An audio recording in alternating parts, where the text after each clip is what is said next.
सभी लोग?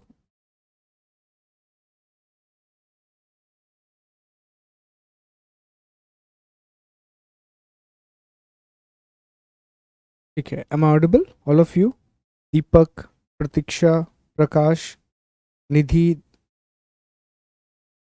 बहुत बढ़िया हूँ। आप कैसे हैं? अर्चना, पूजा, रक्षा, वसुंधरा, पवन, अरुण, कैसे हैं आप सभी लोग? अशोक, आनंद, रीता, ऑल गुड, सब बहुत बढ़िया। ठीक है, कुछ तकनीकी समस्या आ गई थी जिस वजह से क्लास थोड़ा सा बिल्कुल थोड़ा सा डिले हो गई है। ठीक, जिसे हम कवर अप कर लेंगे, so do not worry about it. मैं बहुत बढ़िया हूँ दोस्तों। ठीक है, तो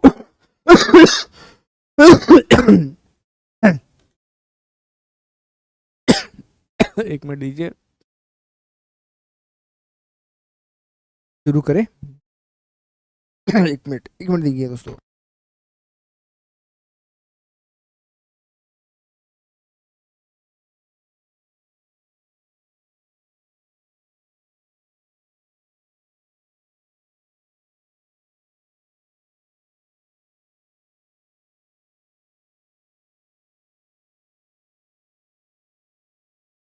हेलो, हेलो, चलिए, स्वागत है आप सभी लोगों का एक बार फिर से हमारे प्लेटफॉर्म पर, जहां पर दोस्तों हम भारत का भूगोल पढ़ रहे हैं, इंडियन ज्योग्राफी पढ़ रहे हैं। और भारत के भूगोल में कल से हमने अपना पहला अध्याय पढ़ना शुरू किया था, और हमारे पहले चैप्टर का नाम है भारत का सामान्य परिचय, जनरल इंट्रोडक्शन ऑफ इंडिया। ठीक है, तो हम उसी को आगे बढ़ाएंगे, कंटिन्यू करेंगे। पर हमेशा सबसे पहले हमें रिवीजन करना है, और आप मुझे कमेंट करके बताइए क्या हमने कोई होमवर्क आपको दिया था। दिया है तो वो भी हम डिस्कस करेंगे, पर पहले हम रिवीजन कर लेते हैं। तो अब तक जनरल इंट्रोडक्शन ऑफ इंडिया में, भारत के सामान्य परिचय में, हमने 3 टॉपिकों का अध्ययन कर लिया है। सबसे पहले हमने अवस्थिति की बात की, लोकेशन को डिस्कस किया था। तो जल्दी जल्दी जवाब देंगे। भारत किस गोलार्ध में आता है? इंडिया किस हेमिस्फीयर में आता है? हाँ, आवाज तो आ रही है ना? ठीक ठीक। भारत किस गोलार्ध में आता है? तो आपका जवाब आना चाहिए कि सर, भारत अक्षांश के हिसाब से, लैटिट्यूड के हिसाब से उत्तरी गोलार्ध में है, नदर्न हेमिस्फीयर में है, जबकि देशांतर के हिसाब से पूर्वी गोलार्ध में है। लॉन्गिट्यूड के बेसिस पर वो ईस्टर्न हेमिस्फेयर में है। फिर दूसरा सवाल हमने आपको ये बताया था कि ये एशिया महाद्वीप में है, एशिया में भी साउथ एशिया में है, और साउथ एशिया में भी इंडियन सब कॉन्टिनेंट का हिस्सा है भारत, भारतीय उपमहाद्वीप का हिस्सा है। और इंडियन सब कॉन्टिनेंट में कितने देश हैं दोस्तों? तो आपका जवाब आना चाहिए कि सर 5 देश हैं इसमें, पाकिस्तान, इंडिया, नेपाल, भूटान और बांग्लादेश। तो 5 देशों से मिलकर के इंडियन सब कॉन्टिनेंट बनता है। हमने ये भी देखा था कि भूमध्य रेखा से जो भारत की दूरी है वो कितनी है? 876 किलोमीटर है। 876 किलोमीटर भारत की दूरी है। आई विश आपको ये सारी बातें याद होंगी। फिर हमने भारत के नामकरण की चर्चा की थी।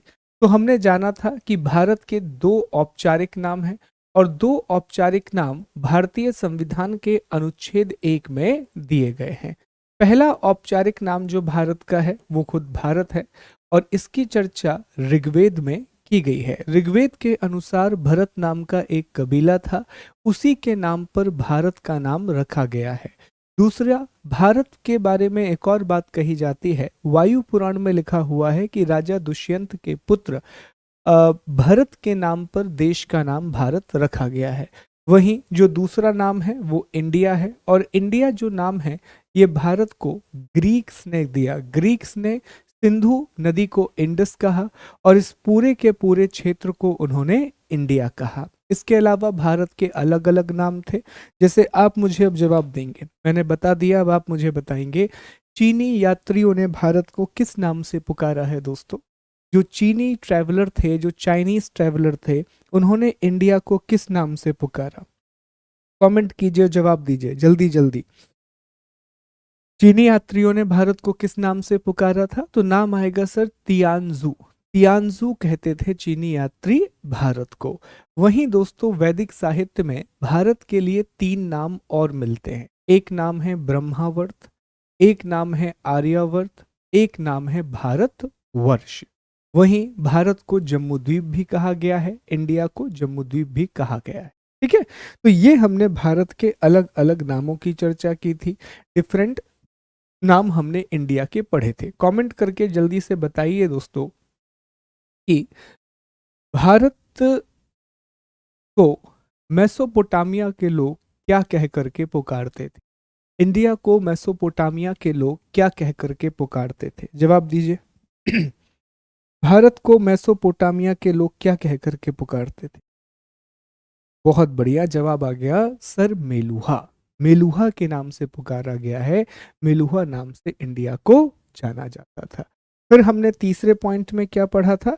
तो सर तीसरे पॉइंट में हमने भारत के क्षेत्रफल और जनसंख्या के बारे में पढ़ा था।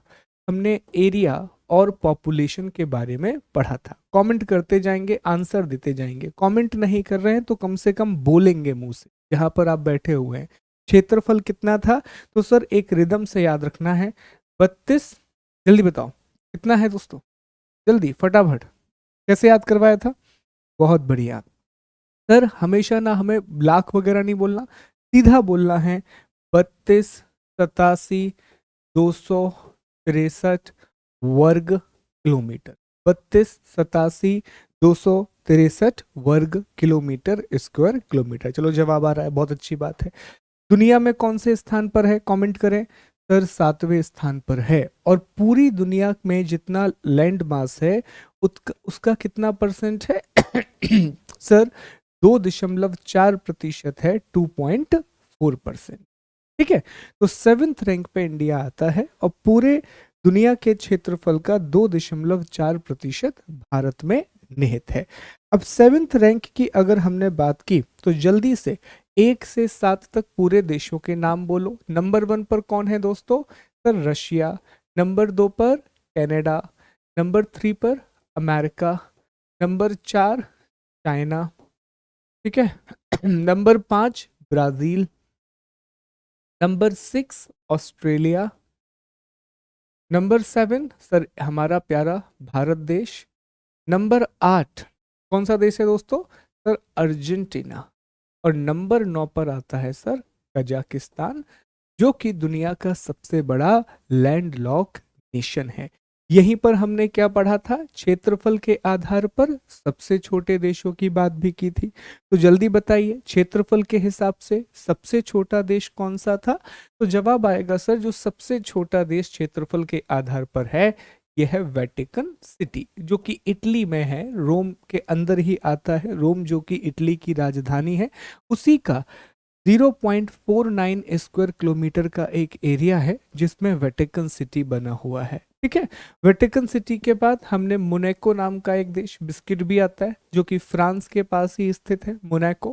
फिर हमने देखा था नौरू। सर नौरू एक देश है। और फिर हमने देखा था टुवालू। टुवालू एक ऐसा देश है जो कि डूब रहा है, आइलैंड कंट्री है, तो ये लगातार डूब रही है, ये बहुत तेजी से श्रिंक हो रही है। तो पता है क्या हुआ? अब टुवालू के बारे में मैंने खबर पढ़ी कि भैया टुवालू डूब रहा है, बहुत तेजी से डूब रहा है। तो मैं पता है एक टुवालू डूब रहा हूँ, मेरे दिमाग में आया कि यार हाउ टू रीच टुवालू, मैं टुवालू कैसे पहुंच सकता हूँ? तो उसने कहा फ्लाइट बुक करो। मैंने कहा कितने की फ्लाइट? 1,40,000 रुपए की जाने की। तो मन में सोचा कि भैया वहां जाने से अच्छा है यहीं से दे, गूगल अर्थ से दे। अब इतना लंबा कौन, 1,40,000 में तो हम पूरा टूर कर लेंगे, और वो भी मैडम श्री के साथ, है कि नहीं? और 1,40,000 आने का भी लगेगा, फिर वहाँ रहने और खाने का भी लगेगा। पर इच्छा है जीवन में एक बार देख लिया जाए, तो इतना भयंकर है। तो टुवालू जो है वो तेजी से डूब रहा है क्योंकि समुद्र का जल स्तर लगातार बढ़ता जा रहा है। ठीक, चलिए ये हो गया। तो 7 और ये 2.4%। लेकिन हमने ये भी डिस्कस किया था कि सर जनसंख्या के हिसाब से अगर हम बात करें, पॉपुलेशन के हिसाब से अगर हम बात करें, तो 2011 की जनसंख्या के हिसाब से, जनगणना के हिसाब से भारत की जनसंख्या 121 करोड़ है। और ये पूरे विश्व की जनसंख्या का 17.5% बनाती है। और 2011 के हिसाब से भारत का दूसरा स्थान है, सेकंड रैंक है। लेकिन हम जानते हैं कि नया डेटा, जो नई रिपोर्ट आई है, वो ये बताती है कि भारत की जनसंख्या अब चीन से ज़्यादा हो चुकी है और भारत जो है अब वो दुनिया का सर्वाधिक आबादी वाला देश बन चुका है। और जैसे ही अगली सेंसस का डेटा आएगा तो आपको पढ़ने मिलेगा कि अभी 2011 के हिसाब से हम दुनिया की आबादी में 17.5% की हिस्सेदारी रखते थे। अब हमारी हिस्सेदारी 20% से ज़्यादा हो चुकी है। मोर देन 20% से ज़्यादा हमारा कंट्रीब्यूशन हो चुका है। तो कल हमने आपको एक बात बताई थी कि यही सबसे बड़ी समस्या है कि संसाधन हमारे पास बहुत कम है। 2.4% क्षेत्र है जिस पर दुनिया की 20% आबादी निवास कर रही है और दुनिया के लगभग 18% पशुधन निवास कर रहा है। तो it becomes very challenging for India to manage and equally distribute its resources. यही कारण है कि भारत में एक प्रभावी संसाधन प्रबंधन की आवश्यकता है। इफेक्टिव रिसोर्स मैनेजमेंट की हमें ज़रूरत है ताकि हम अधिकतम लोगों को उनकी बुनियादी आवश्यकताओं की पूर्ति करा सकें, हम मैक्सिमम लोगों तक उनकी वाइटल नीड्स को पूरा कर सकें। ठीक है, अब देखो सवाल आपको कंफ्यूज कर सकता है एग्जाम में कि सर हम एग्जाम में क्या लिखेंगे। तो प्रश्न में ये क्लियर मेंशन होगा। अगर प्रश्न आपसे पूछता है कि 2011 की जनगणना के अनुसार भारत की आबादी का कितना प्रतिशत, भारत विश्व की आबादी का कितना प्रतिशत बनाता है, तो जवाब क्या देंगे कि सर 2011 के सेंसस के हिसाब से हम वर्ल्ड पॉपुलेशन का 17.5% बनाते हैं। लेकिन अगर सवाल आया कि वर्तमान में भारत विश्व की आबादी का कितने प्रतिशत बनाता है, तो वर्तमान की जब बात की जाएगी दोस्तों, तो उसमें आपको याद रखना है कि वर्तमान में हम 20% के आसपास बना रहे हैं। 20% we have a contribution in the world population. ठीक है, तो सवाल आएगा तो फिर आपको परेशान नहीं होना है, वो क्वेश्चन में क्लियर कर दिया जाएगा। तो बताइए यहाँ तक कोई समस्या? आई थिंक यहीं तक पढ़ा था हमने, सारा रिवीजन हो गया, सारी चीजें क्लियर हैं, कोई डाउट?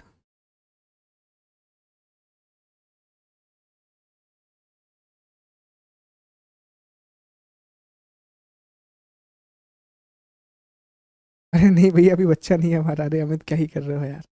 ठीक है अरे भैया अमित, होमवर्क में राज्यों की सीमाएं दी। ठीक ऑल क्लियर, ऑल क्लियर। ठीक है, राज्यों की सीमाएं दी थी तो आपने राज्यों की सीमाएं पढ़ ली होंगी। आई थिंक हमने आपको यूनियन टेरिटरीज का कैपिटल याद करने को बोला था क्या? बताइए जल्दी से, क्या हमने आपको यूनियन टेरिटरी का कैपिटल याद करने को बोला था? बताएं जल्दी, कमेंट करें, यस और नो। नहीं बोला, चलो ठीक है। आज ना, कल मैं आपको 4-5 होमवर्क देने वाला हूँ। नहीं, आप दोबारा नोट्स बना लीजिए गौरव, क्योंकि हम ये मुख्य परीक्षा के लिए बहुत सी बातें ऐड करेंगे। जो हमने नहीं पढ़ी है ना, वो हम बातें ऐड करेंगे। तो फिर से बना लीजिए गौरव, अगर आपने यूट्यूब से बनाए भी हुए हैं। ठीक है,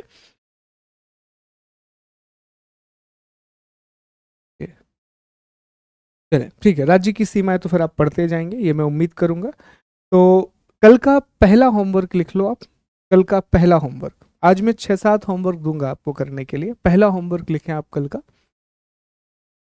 केंद्र शासित प्रदेश और उनकी राजधानियां, यूनियन टेरिटरी और उनकी कैपिटल याद करके आना है।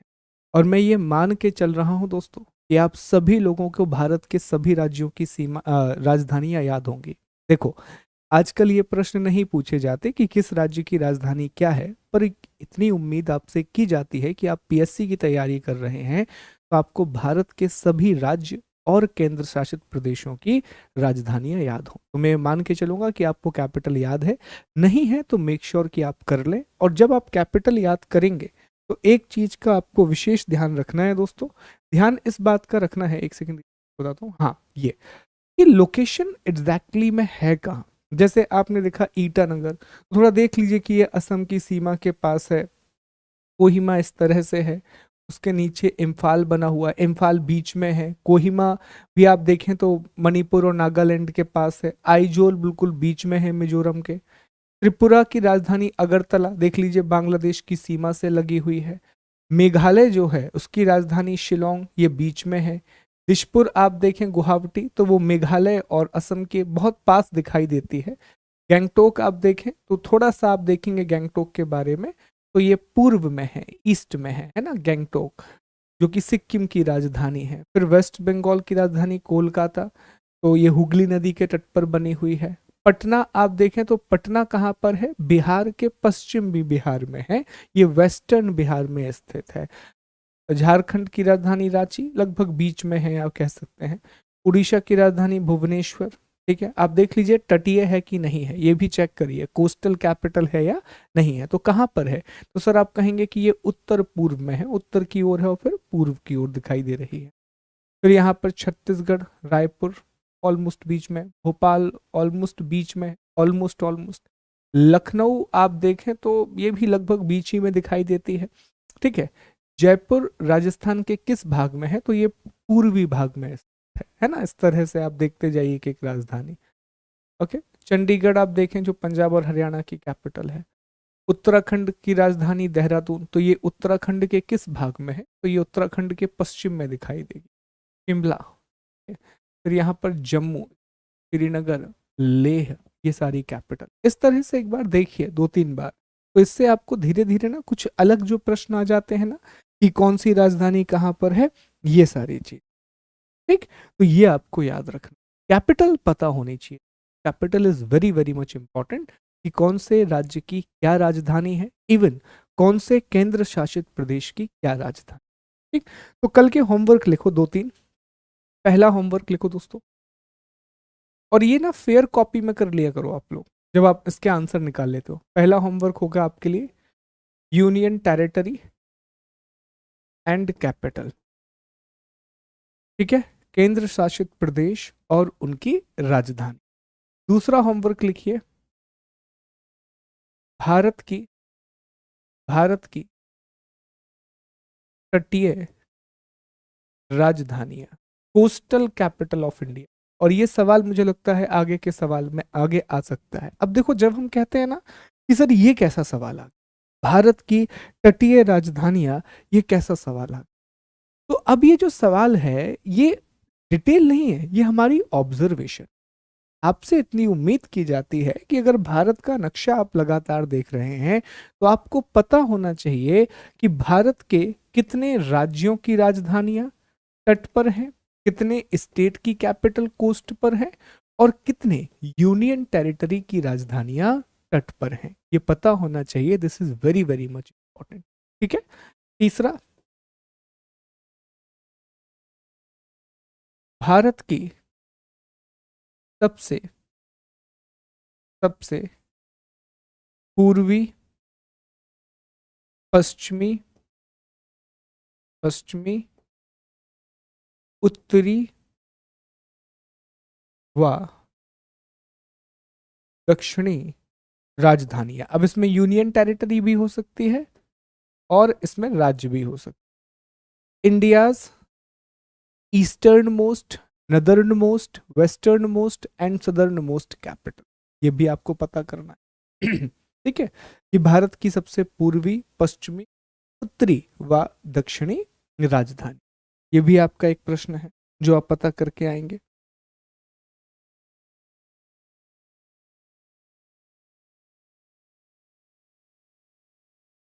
ये हम बात करेंगे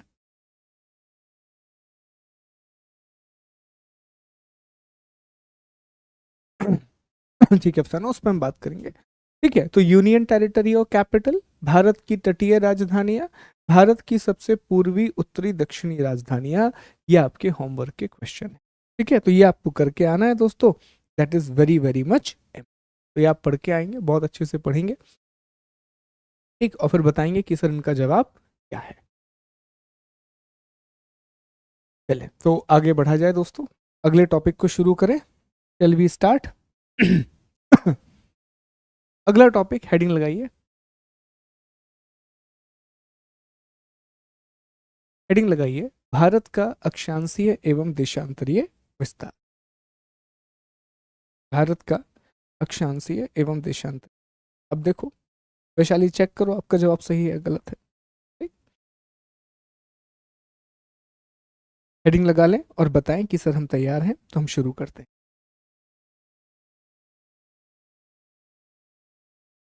ठीक, चले तो अब शुरू करेंगे, पहले समझेंगे टॉपिक को बहुत अच्छे से, फिर हम आगे बढ़ेंगे।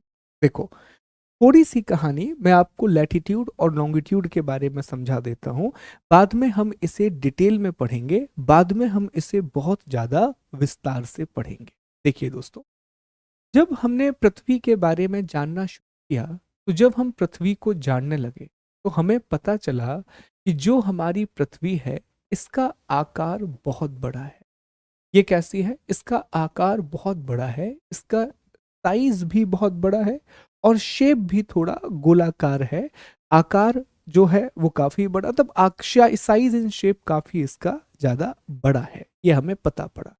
तो इसके बाद जब वैज्ञानिक अध्ययन करना चाहते थे, तो उनके सामने कुछ सवाल खड़े होने लगे कि पृथ्वी इतनी बड़ी है, ऊपर से पृथ्वी गोलाकार है, मतलब जियोइड शेप में है, तो हम पृथ्वी पर किसी भी स्थान का पता कैसे लगाएंगे?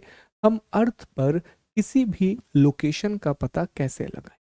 ये पहला सवाल निकल करके आया कि हमें अर्थ पर लोकेशन की जानकारी कैसे मिलेगी।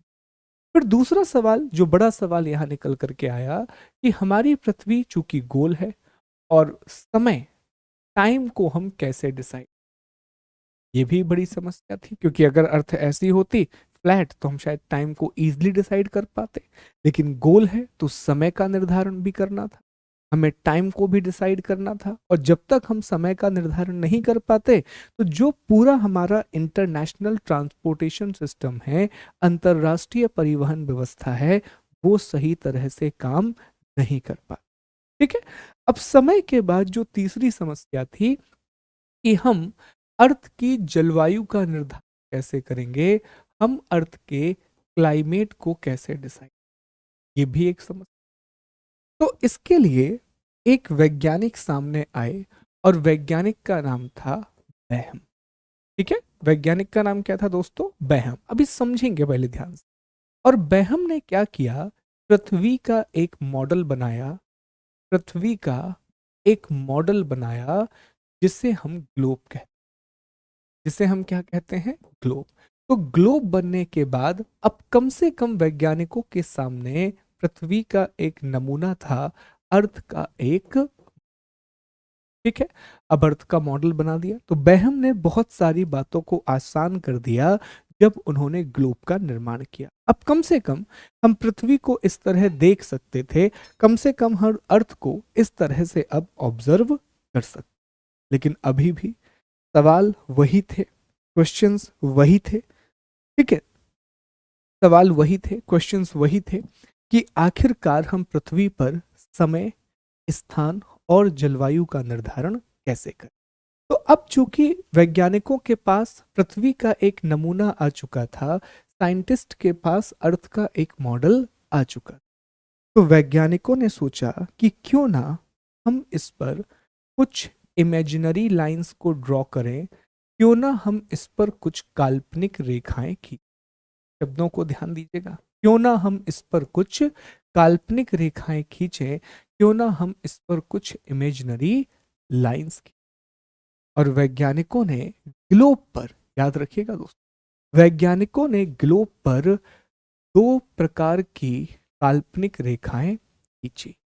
सबसे पहले उन्होंने कुछ क्षैतिज रेखाएं खींची, सबसे पहले उन्होंने कुछ हॉरिजॉन्टल लाइन खींची। अर्थात किस तरह से, देखे जरा ध्यान से। क्षैतिज रेखाओं का मतलब होता है, जैसे मान लें ये हमारी पृथ्वी है, और हमारी पृथ्वी पर उन्होंने इस तरह की, तो ऐसी रेखा को हम क्या बोलते हैं? क्षैतिज। ये कौन सी रेखाएं होती हैं सर? ये हॉरिजॉन्टल लाइन होती है, इन्हें हम क्षैतिज रेखाएं। तो सबसे पहले उन्होंने कुछ क्षैतिज रेखाएं खींची, लेटी हुई लाइन की, और इन क्षैतिज रेखाओं को नाम दिया गया अक्षांश। क्या नाम दिया गया दोस्तों? इन्हें नाम दिया गया अक्षांश, इन्हें नाम दिया गया लैटिट्यूड। अब जैसे ही हमने अक्षांश रेखाएं खींच ली, हमारी एक समस्या का समाधान हो गया, और वो समस्या थी कि सर अब हम आसानी से जलवायु का निर्धारण करने लगे, अब हम क्लाइमेट को डिटरमाइन करने लगे। सर कैसे? जलवायु का निर्धारण कैसे हुआ? अक्षांश रेखाओं के द्वारा। तो हमें ये पता चल गया कि हमारी पृथ्वी क्योंकि 23.5 डिग्री झुकी हुई है, 23.5 डिग्री का टिल्ट है, कभी भी आप ग्लोब उठा करके देखेंगे आपको सीधा नहीं मिलेगा। आप अगर देख पा रहे हैं इस ग्लोब को तो आपको झुका हुआ मिलेगा। हमारी पृथ्वी इस तरह से 23.5 डिग्री झुकी हुई है, 23.5 डिग्री टिल्ट है। तो इसी आधार पर उन्होंने अध्ययन किया कि पृथ्वी पर ना दो क्षेत्र ऐसे हैं जिनके बीच में सबसे ज्यादा सनलाइट। उन्होंने पूछा ये कौन सा एरिया है? तो वैज्ञानिकों ने कहा कि एक है 23.5 डिग्री का उत्तरी अक्षांश, और एक है 23.5 डिग्री का दक्षिणी, 23.5 डिग्री का नदर्न लैटिट्यूड, और एक है 23.5 डिग्री का सदर्न लैटिट्यूड। अब कल हमने आपको ये बताया था कि हमारी पृथ्वी में बीचों बीच से एक रेखा जाती है जिसे हम भूमध्य रेखा कहते हैं। इसके ऊपर के क्षेत्र को हम नदर्न हेमिस्फीयर और नीचे के क्षेत्र को हम सदर्न हेमिस्फीयर कहते हैं।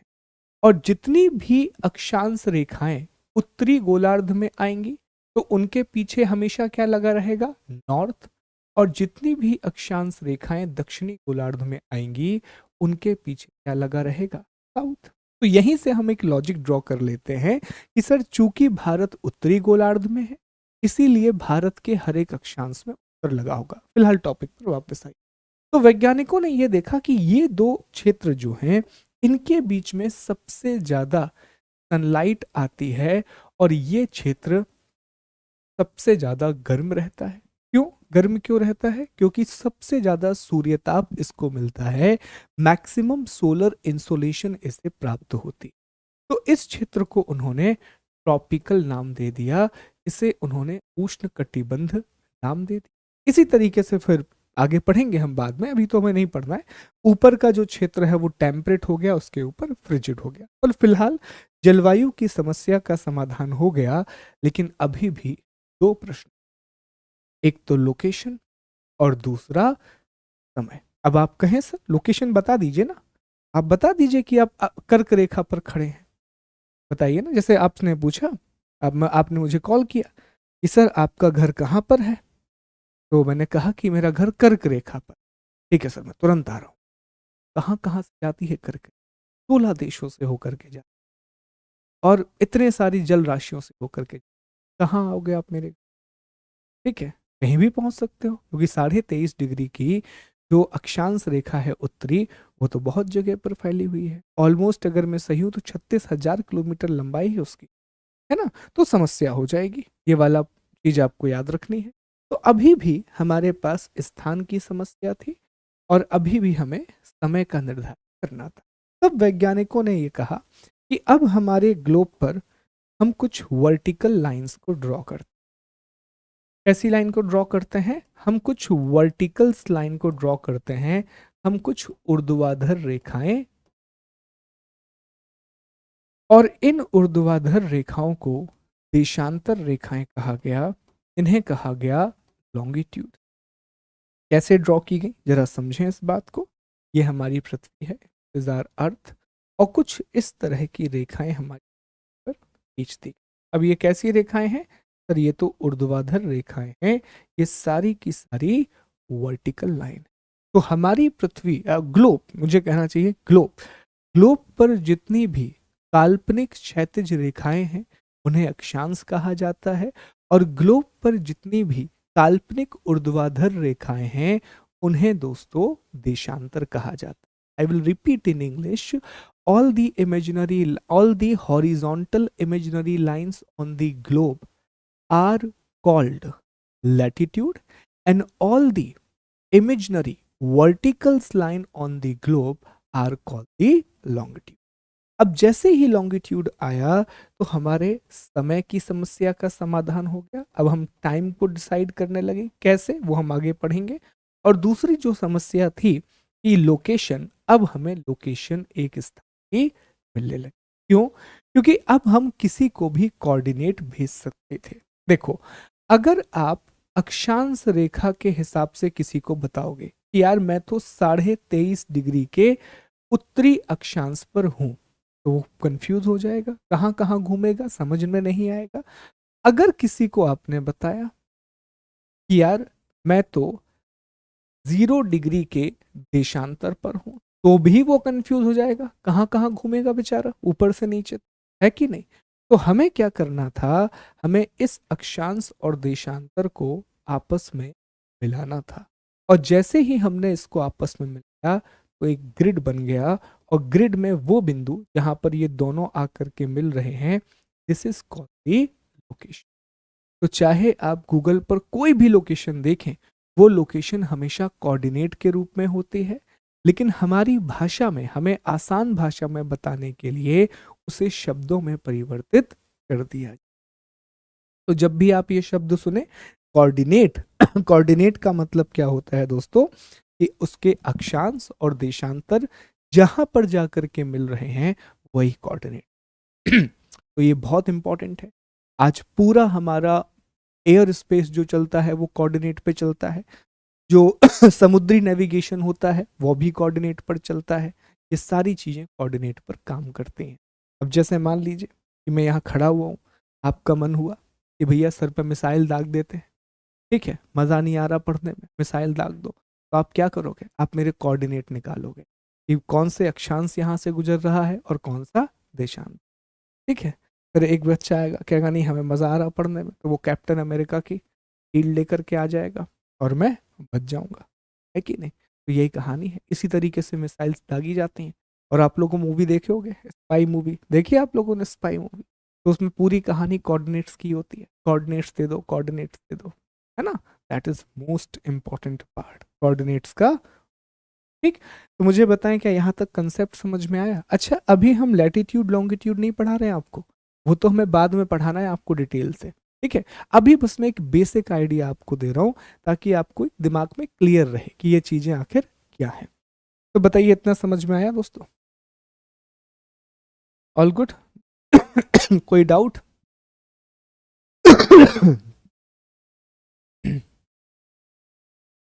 अच्छा, देखो भैया मधुर ने शील्ड बना के भेज दी, क्या बात है, बिल्कुल तकनीकी रूप से बड़े दक्ष हो चुके हैं। बताइए वैष्णव, क्या डाउट है? तकनीकी रूप से बड़े दक्ष हैं, ठीक। चलिए वैष्णवी, जब तक आप डाउट बताएं तो देखो, अगर डिजिटल है तो किया जा सकता है, ठीक नहीं, डिजिटल है तो किया जा सकता है। ठीक।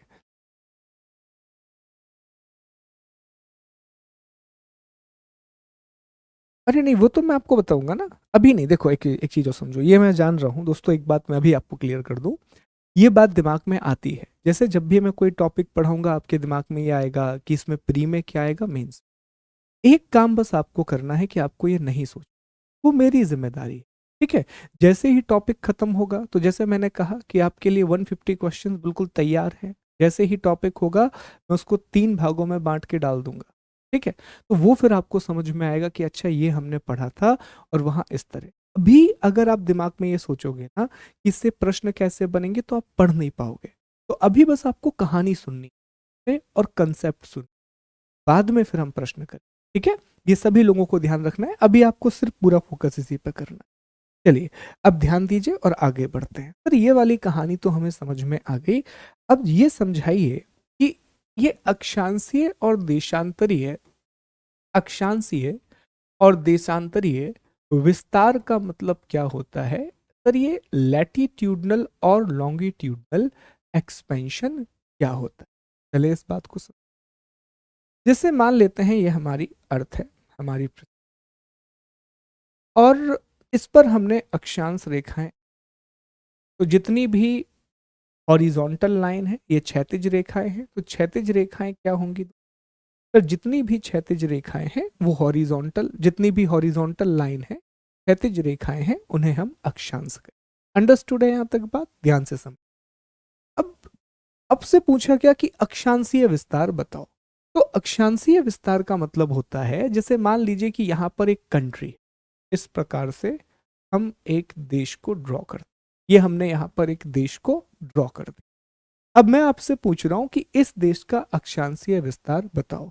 तो आपको ये देखना होता है कि इस देश का जो सबसे दक्षिणी हिस्सा है, जो सबसे दक्षिणी हिस्सा है और सबसे उत्तरी हिस्सा है, यहां से कौन कौन सी अक्षांश रेखा गुजर रही है।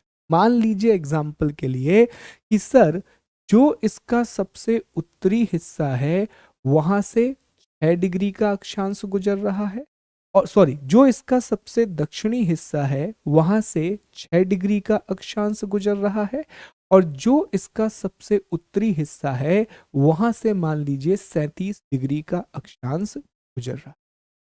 लेकिन अभी ये बात अधूरी है।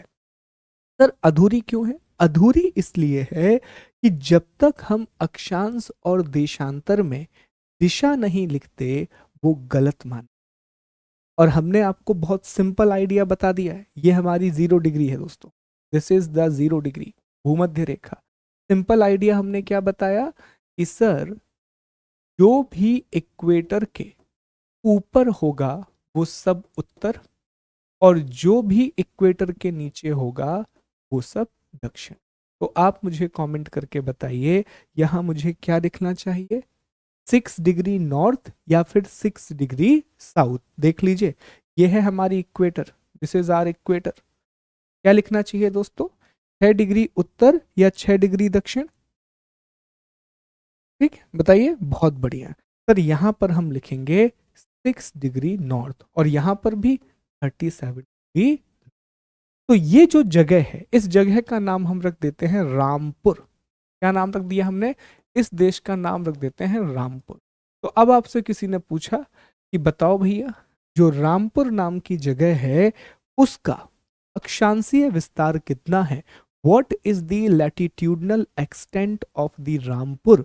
तो जवाब क्या दोगे, 6 डिग्री उत्तरी अक्षांश से लेकर के 37 डिग्री के उत्तरी अक्षांश तक। तो अब इमेजिन करो ऐसे ही हमारा भारत भी है बीच में, ऐसे ही हमारा इंडिया भी है। ठीक है, तो जब आप इंडिया को ध्यान से देखते हो तो आपको बहुत सारी अक्षांश रेखाएं दिखेंगी, क्लियरली दिखेंगी। तो जैसे हमारा ये भारत है तो फिर हम भारत का अक्षांशीय विस्तार। तो अक्षांशीय विस्तार निकालने के लिए पहली रिक्वायरमेंट क्या है? सर पहली रिक्वायरमेंट ये है कि हमें उस जगह का, जिस जगह का हम अक्षांशीय विस्तार निकालने वाले हैं उसका सबसे दक्षिणी बिंदु पता हो और उसका सबसे उत्तरी बिंदु पता हो। Sir prerequisite to calculate the latitudinal extents of a place is we should have the information about the southernmost point and the northernmost point of a particular place। ठीक है, क्लियर है? अक्षांशीय विस्तार आपको समझ में आया, लैटिट्यूडनल एक्सटेंट समझ में आया। अब जरा देशांतरीय विस्तार को समझिए। रामपुर की ही चर्चा करेंगे, हम जगह नहीं बदलेंगे दोस्तों। ठीक है, चलिए अब हम रामपुर के देशांतरीय विस्तार को निकालते हैं। तो सर देशांतर मतलब कैसी लाइन खींच दी जाए, आप ही कमेंट करके बताइए। देशांतर मतलब कैसी लाइन, लॉन्गिट्यूड मतलब कैसी लाइन? सर देशांतर का मतलब होगा आप वर्टिकल लाइन ड्रॉ कर दीजिए, आप ऊर्ध्वाधर रेखाएं खींच दीजिए। ठीक है, वर्टिकल लाइन ड्रॉ कर देते हैं। अभी सिंपल रखते हैं, अभी इसको कॉम्प्लिकेट नहीं करते। ठीक है, इस तरह हमने वर्टिकल लाइंस को, अब यहां पर भी वही लॉजिक है। लॉजिक क्या है? सर हमने एक बात पढ़ी थी, हमने ये जाना था कि जो 0 डिग्री का देशांतर है जिसे हम प्रधान मध्याह्न रेखा भी कहते हैं, प्राइम मेरिडियन लाइन कहते हैं। 0 डिग्री का जो लॉन्गिट्यूड है वो अर्थ को दो गोलार्धों में बांटता है, वो अर्थ को दो हेमिस्फीयर में डिवाइड करता है। ये हिस्सा कौन सा है सर? ये होगा ईस्टर्न और ये होगा वेस्टर्न। तो इसी हिसाब से फिर हम क्या करेंगे दोस्तों, देशांतर भी दो प्रकार का होता है, ईस्टर्न और वेस्टर्न। लॉन्गिट्यूड दो प्रकार का होता है, ईस्टर्न लॉन्गिट्यूड या वेस्टर्न लॉन्गिट्यूड, या तो पूर्वी देशांतर या तो पश्चिमी देशांतर। अब ये मान लीजिए कि ये आपका 0 डिग्री है। ठीक, चलो अब रामपुर को बनाते हैं। तो रामपुर हमने फिर से यहां पे ड्रॉ कर दिया। अब आप मुझे बताइए दोस्तों, मेरा एक सवाल है आप लोगों से कि हमें सॉरी, कि जब हम अक्षांशीय विस्तार निकाल रहे थे, ध्यान से सुनिएगा मेरी बात को, कि जब हम अक्षांशीय विस्तार निकाल रहे थे, जब हम लैटिट्यूडनल एक्सटेंट निकाल रहे थे, तब हमें आवश्यकता थी उत्तरी बिंदु की और दक्षिणी बिंदु। जब हम लैटिट्यूडनल एक्सटेंट निकाल रहे थे तो हमें नदर्न मोस्ट पॉइंट की नीड थी और सदर्न मोस्ट पॉइंट की नीड थी। रामपुर की बात कर रहे हैं। अब हमें किस बिंदु की आवश्यकता? तो सर, अब चूंकि हम वर्टिकल बात कर रहे हैं, वर्टिकल, तो हमें जरूरत होगी सबसे पश्चिमी बिंदु की और सबसे पूर्वी बिंदु। यस और नो? जब अब हमें रिक्वायरमेंट होगी सबसे पश्चिमी बिंदु की और सबसे पूर्वी बिंदु। तो आइए रामपुर देखते हैं। तो रामपुर का पश्चिमी बिंदु ये है, पूर्वी बिंदु है। तो हमने देखा यार यहां से पश्चिमी बिंदु से कौन सी रेखा जा रही है, तो पता पड़ा सर यहां से तो एक 68 डिग्री की लाइन जा रही है। फिर देखा पूर्वी बिंदु से कौन सी रेखा जा रही है, तो पता चला कि सर यहां से तो 97 डिग्री की लाइन जा रही है। तो अब मेरा अगला सवाल आप लोगों से है कि अगर प्रश्न पूछा जाए, ठीक है, अगर आपसे प्रश्न, नीलेश, ठीक है, प्लीज मेंटेन, ओके, ध्यान दीजिए, मुझे पता है कि मुझे क्या पढ़ाना है क्या नहीं पढ़ाना है। ओके, ध्यान से पढ़ो। अगर आप पढ़ चुके हैं तो कोई बात नहीं, आप क्लास के बाद में आ जाए। ठीक, चले। अब यहाँ पर ध्यान दें कि यहाँ पर पश्चिमी और पूर्वी की हम चर्चा कर रहे हैं, वेस्टर्न और ईस्टर्न की चर्चा कर रहे हैं। तो अब हमें यह पता चलेगा कि रामपुर जो है इसका देशांतरीय विस्तार क्या है, इसका लॉन्गिट्यूडनल एक्सटेंट क्या है। तो जवाब क्या देंगे कि सर 68 डिग्री से 97 डिग्री तक।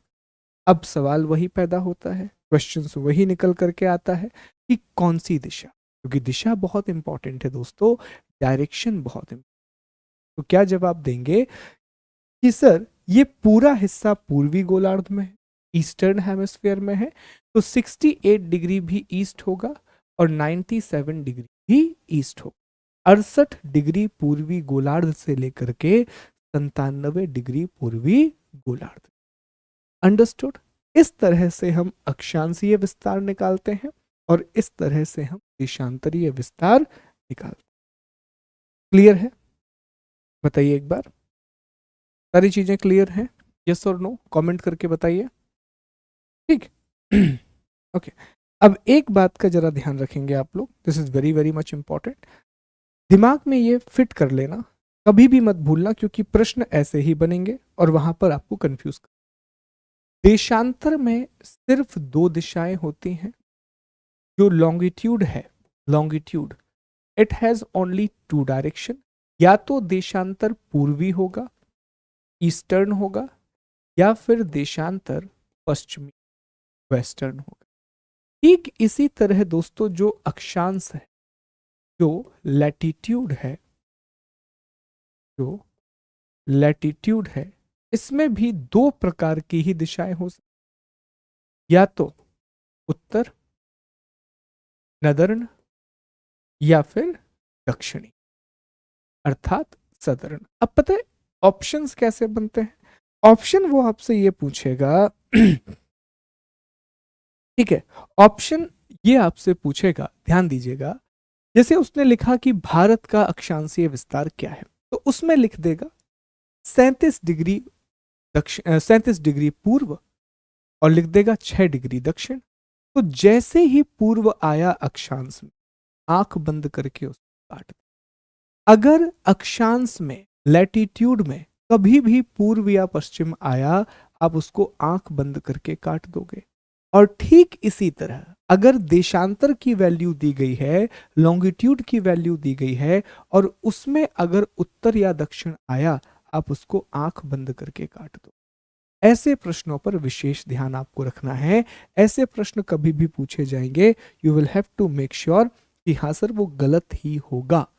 जब भी ये प्रश्न आएगा पेपर में, आप बहुत केयरफुली पढ़ोगे, क्योंकि सारे कोऑर्डिनेट एक जैसे दिए होते हैं, सारे की सारी वैल्यू एक जैसी होती है, बस वो दिशा बदल देता है, वो डायरेक्शन बदल देता है। ठीक है, चलिए सर, तो अब हमें ये कंसेप्ट तो क्लियर हो गया, इसमें कोई समस्या नहीं है। अब हम भारत के अक्षांशीय और देशांतरीय विस्तार की बात कर लेते हैं, इंडिया के लैटिट्यूड और लॉन्गिट्यूड की बात कर लेते हैं। ठीक, चलें ध्यान दें। अब हमारे प्यारे भारत देश की बात करते हैं। कैसे निकालेंगे पहले समझ लो एक सिंपल तरीके से, फिर हम आगे बढ़ेंगे। ये मान लेते हैं हमारी पूरी, दिस इज 0 डिग्री। ठीक, और अभी 2 मिनट के लिए बना लेते हैं, इसी तरह सिंपल बना लेते हैं, अभी मैप को कॉम्प्लिकेट नहीं। सर ये हमारा, ये हमारा भारत है। अब भारत के नक्शे में दो बात आपको याद रखनी है। ठीक है, भारत के नक्शे में आपको दो बातें याद रखनी है, इसको जरा समझते हैं पहले। ओके, जब आप इंडिया का मैप देखते हैं दोस्तों, तो भारत का विस्तार दो तरह, एक तो ये पूरा हिस्सा जिसे हम मुख्य भूमि का भारत कहते हैं, जिसे हम मेन लैंड इंडिया कहते हैं। ये कैसा हिस्सा है? इसे हम मेन लैंड इंडिया कहते हैं, मुख्य भूमि का भारत कहते हैं। लेकिन आप मुझे बताएं, यहां पर एक आइलैंड है जिसे हम अंडमान और निकोबार के नाम से जानते हैं, which is known as the Andaman and Nicobar. तो आप मुझे बताइए, क्या अंडमान और निकोबार भारत का हिस्सा है? Is Andaman and Nicobar part of India? बिल्कुल सही है। ठीक है, बिल्कुल सही है sir, this is a part of India, ये भारत का हिस्सा है, लेकिन ये भारत की मुख्य भूमि का हिस्सा। तो आप एग्जाम्पल के लिए मैं आपसे एक सवाल करता हूं कि भूमध्य रेखा से आप भारत की ओर आ रहे हैं, तो अगर मैं आपसे कहूं कि जैसे ही आप अंडमान निकोबार पहुंचेंगे, भारत की शुरुआत हो जाएगी, लेकिन अगर मुख्य भूमि के भारत आपको जाना है, तो इसकी शुरुआत कन्याकुमारी से होगी। तो भारत के जो अक्षांशीय बिंदु हैं, वो भी दो आधार पर निकाले जाएंगे, एक मुख्य भूमि के भारत का अक्षांश, मेनलैंड इंडिया का लैटिट्यूड वैल्यू, और दूसरा संपूर्ण भारत का अक्षांश, पूरे इंडिया का, कंप्लीट इंडिया का लैटिट्यूडनल एक्सटेंट। अब जरा ध्यान देना, अब समझना इस बात को, आपको हर एक बात समझ में। ठीक, तो हुआ ये कि एक व्यक्ति है, मान लेते हैं कि आप में से एक व्यक्ति को उठा लेते हैं, आनंद को ले लेते हैं। आनंद ने डिसाइड किया कि सर हमें इंडिया जाना है, हमें भारत जाना है। और अभी आनंद कहां पर है? सर अभी जो आनंद है वो इक्वेटर पर है, भूमध्य रेखा पर है, और यहां पर हम मान लेते हैं कि हमारा अंडमान एंड निकोबार है। ठीक है, ये अंडमान और निकोबार का हिस्सा है। तो आनंद भूमध्य रेखा से ऊपर की ओर चलना शुरू करता है। तो उसे एक बात तो पता है कि चूंकि मैं इक्वेटर के ऊपर जा रहा हूं, तो सब कुछ उत्तर में ही होगा, हर चीज नॉर्थ में ही होगी। अब जैसे ही वो आगे बढ़ा, बढ़ते गया, तो वो पहुंच जाता है इस स्थान। अब जैसे ही उसे, अब बहुत देर से समुद्र में चल रहा है, बहुत देर से हिंद महासागर में चल रहा है, तो जैसे ही उसे जमीन मिली, वो रुक गया और उसने पूछा कि ये कौन सी जगह है भैया? तो एक जवाब आया कि this is Indira point, this is Indira point. इसी को हम पारसेन बिंदु भी कहते हैं, इसी को हम पिग्मेलियन पॉइंट कहते हैं। तो उसने कहा ये किसका हिस्सा है? तो वहीं पर जवाब आया कि सर अभी आप ग्रेट निकोबार में हो, ग्रेट निकोबार में हो, you are on a Great Nicobar, जो कि भारत का हिस्सा है। और जिस जगह पर, अर्थात जो इंदिरा पॉइंट पर आप खड़े हुए हैं, ये भारत का सबसे दक्षिणी बिंदु है, ये इंडिया का सदर्न मोस्ट पॉइंट। अब जैसे ही वहां पर चाय वाले ने बताया आनंद को कि ये तो भारत का सबसे दक्षिणी बिंदु है, आनंद खुश, क्योंकि आनंद आया क्यों है यहां पर, वो तो भारत का अक्षांश निकालने के लिए आया है।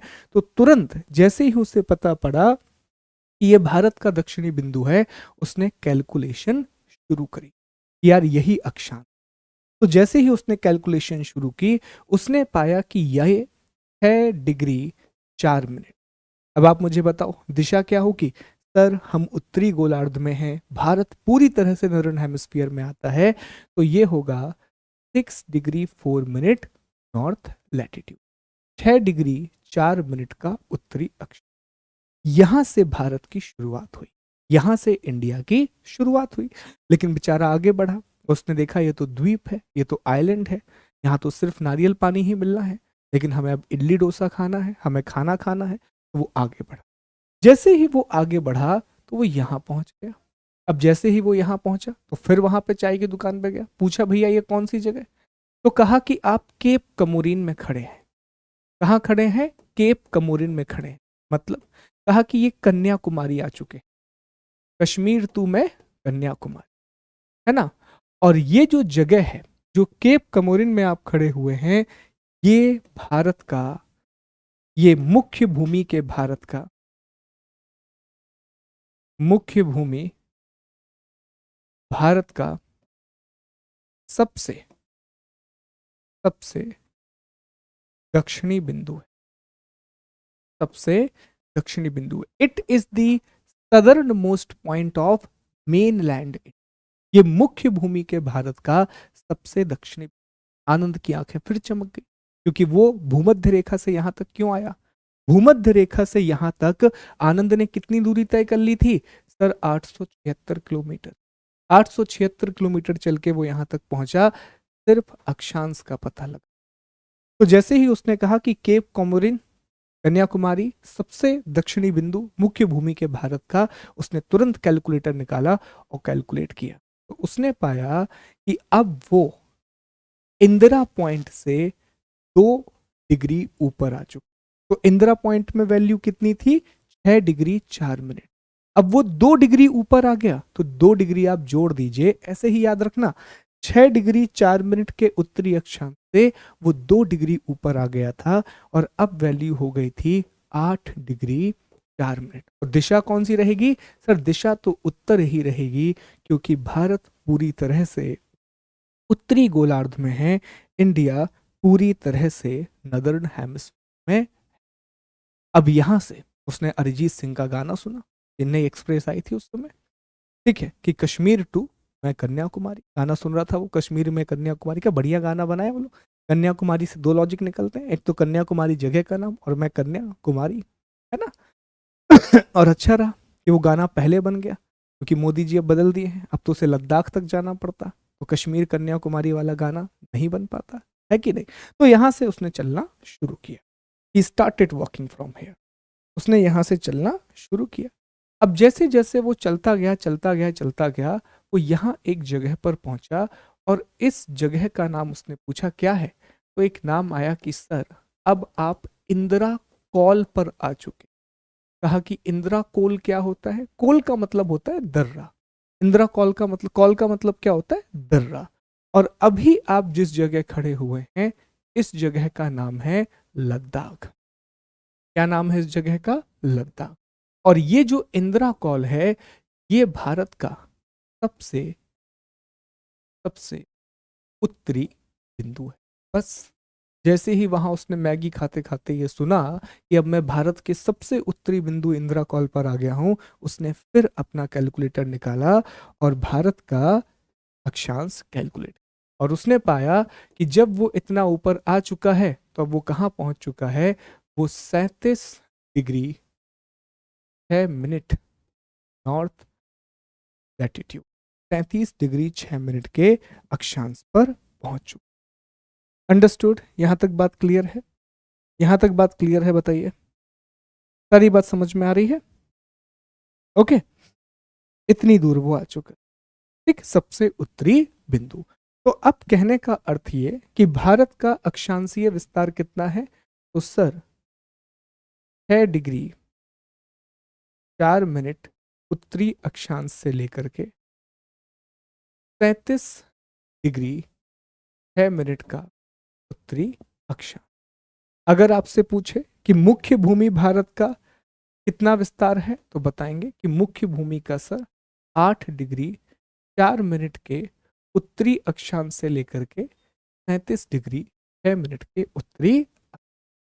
और इसी के द्वारा हमने आपको सबसे उत्तरी बिंदु, सबसे दक्षिणी बिंदु, इसकी जानकारी भी दे दी कि नदर्न मोस्ट पॉइंट क्या है और सदर्न मोस्ट पॉइंट क्या है। बताओ यहां तक क्लियर है? अंडरस्टूड? सारी चीजें क्लियर हैं? ओके, बताइए एक बार। समझ में आ रहा है?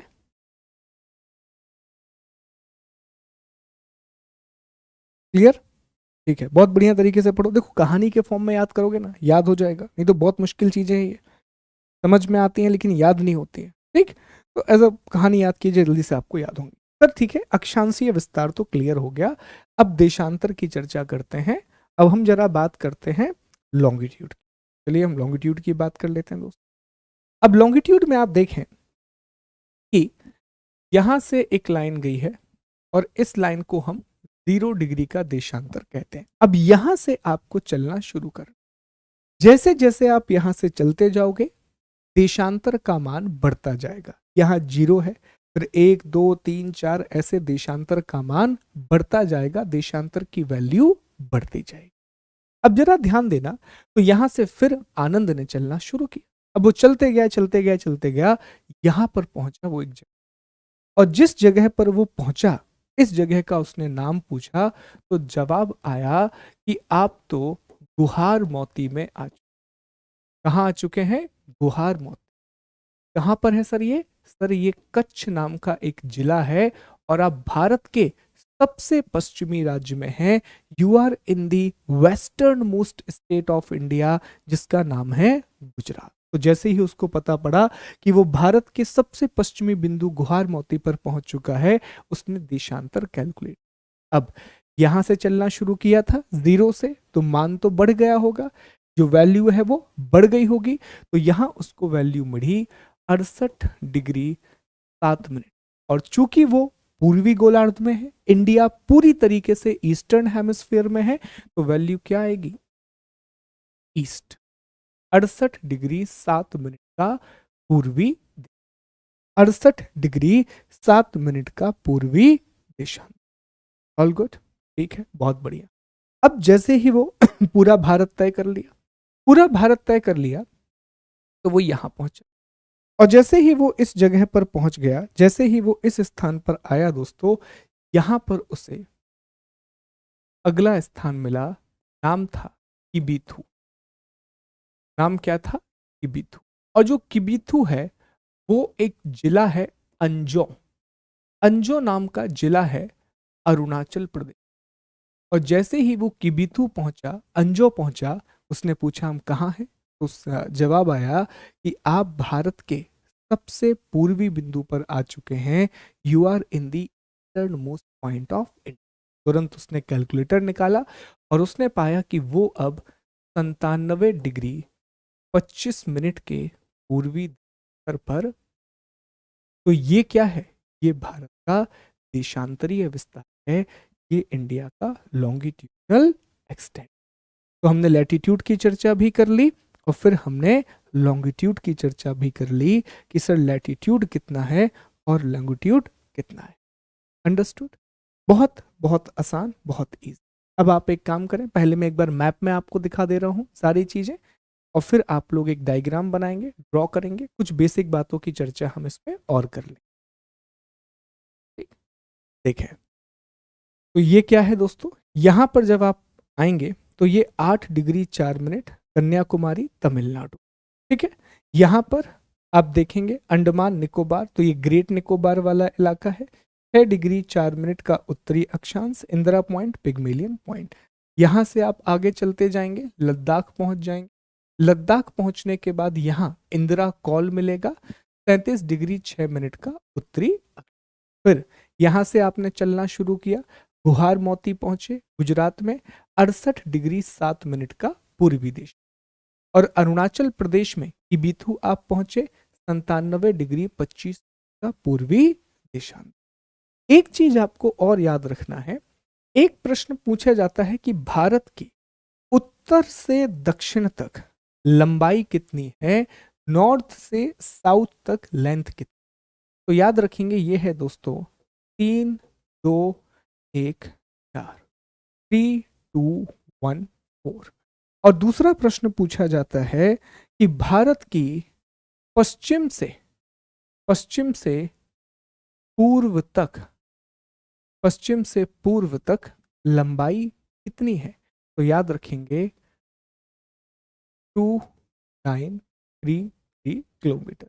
इसका मतलब क्या हुआ कि भारत का उत्तर से दक्षिण में विस्तार ज्यादा है, भारत की लंबाई ज्यादा है, जबकि चौड़ाई कंपैरेटिवली कम है।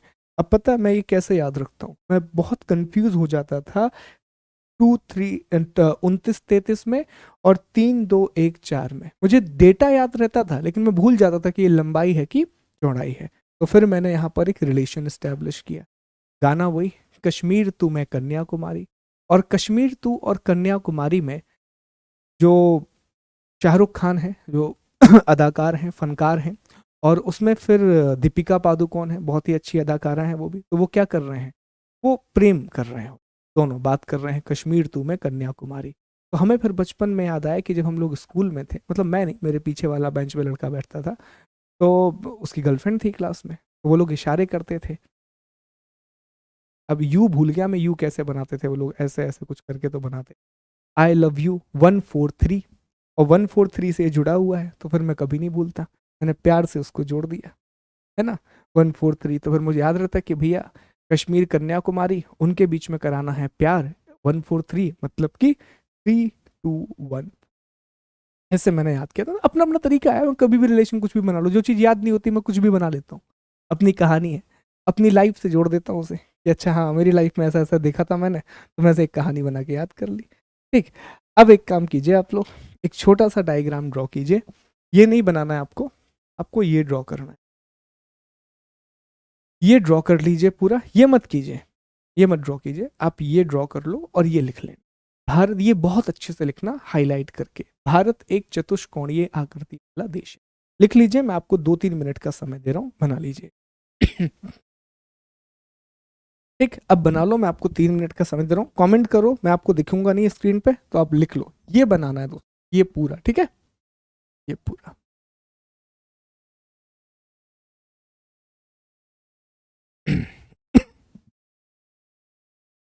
हाँ अफसाना बताइए,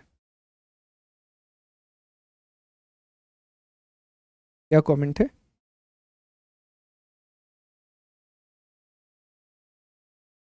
ठीक है, आइए आइए, बिल्कुल आइए वैष्णव सर। 0 डिग्री रेखा से भारत, नहीं मुख्य भूमि से है, मुख्य भूमि से। पीडीएफ आज डल जाएंगी, आज पीडीएफ आपको अपलोड हो जाएगी, क्योंकि पीडीएफ की ज़रूरत नहीं है, जैसे मेरा मानना तो ये है, मैं अपलोड कर दूंगा आपको पीडीएफ आज, पर अब क्लास में जी नोट्स बनाइए, वो सबसे इम्पोर्टेंट।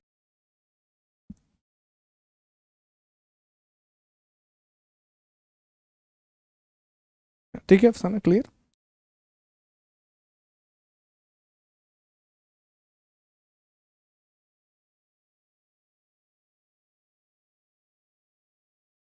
बना लीजिए, बना लीजिए आराम से, सारा प्रैक्टिस होगा कीर्ति, डोंट वरी, सारी प्रैक्टिस होगी।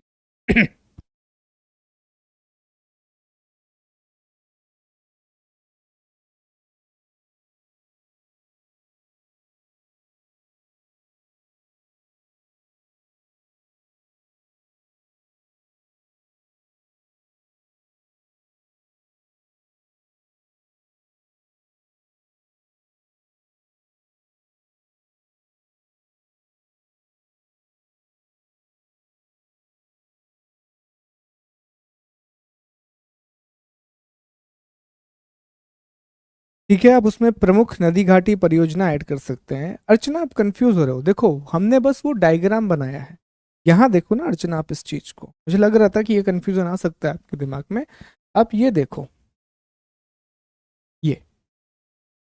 हम ऐसे कैलकुलेट किए हैं इसको, ऐसे ऐसे, ठीक है। और ये हमने ऐसे कैलकुलेट किया, ये याद रखो इस तरीके से, है ना। ये तो बस बनाने के लिए ताकि टॉपिक आसान लगे। अब क्लियर है अर्चना? नहीं, इंडियन ज्योग्राफी का सिनॉप्सिस नहीं है, क्योंकि वो मैं क्लास में आपको बनवा रहा हूँ सिनॉप्सिस। देखिए, इंडियन ज्योग्राफी से प्रीलिम्स में वही 10-12, 10 से 12 प्रश्न लेकर, नंबर लेकर के चलिए। और मेंस में तो आपको पता ही है 30। आपने पहली क्लास अटेंड नहीं की थी रोहन?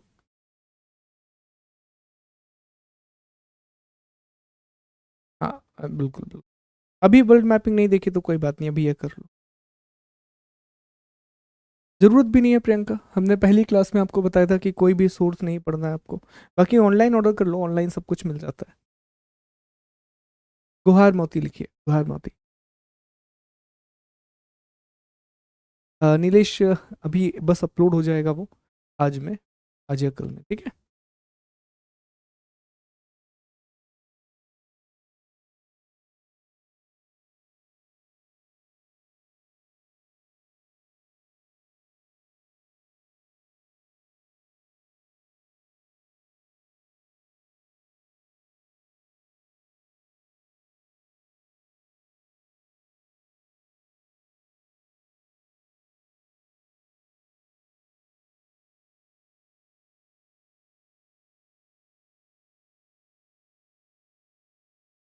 हाँ नीलेश, मैं कुछ कर रहा हूँ उसकी। हाँ यार, वो ठीक नहीं हो रही है अश्विन, मतलब थैंक यू यार सो मच, पर उसका मैं करा रहा हूँ ट्रीटमेंट, ठीक नहीं हो रही है। नहीं, सिर्फ डिटेल में मत पढ़ो आप, सिर्फ एमपी पे ध्यान दो उसमें। मैं कर रहा हूँ वेबसाइट की व्यवस्था यार नीलेश, यहाँ पे कुछ दिक्कत है मेरे सिस्टम में, तो वो ओपन नहीं होती है।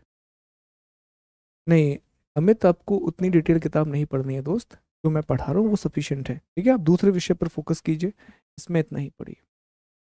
1 मिनट और है, 1 मोर मिनट।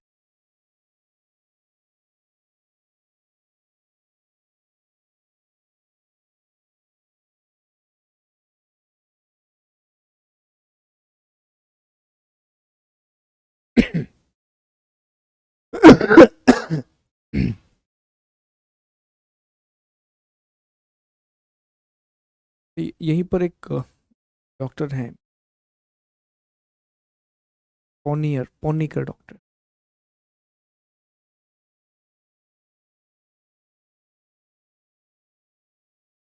चलो, हो गया।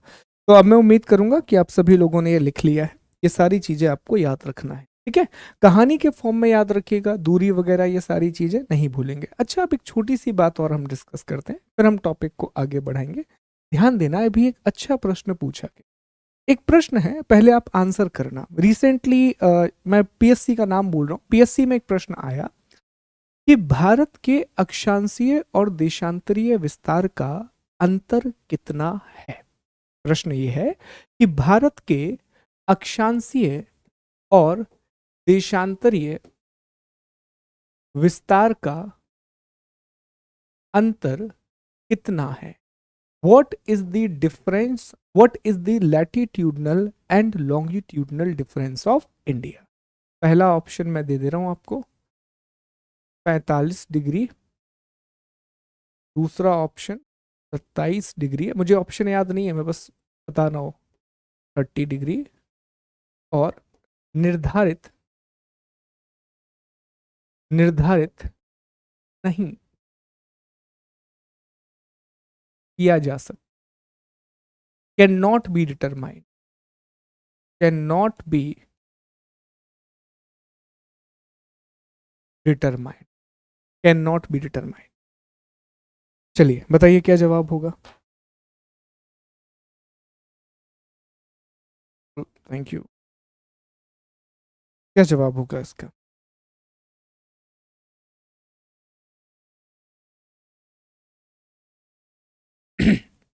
कुछ ए कह रहे हैं, कुछ ऑप्शन में बोलिए, तो ए बी सी डी ऐसा कुछ बोलिए आप। कुछ डी कह रहे हैं, सृष्टि का जवाब है।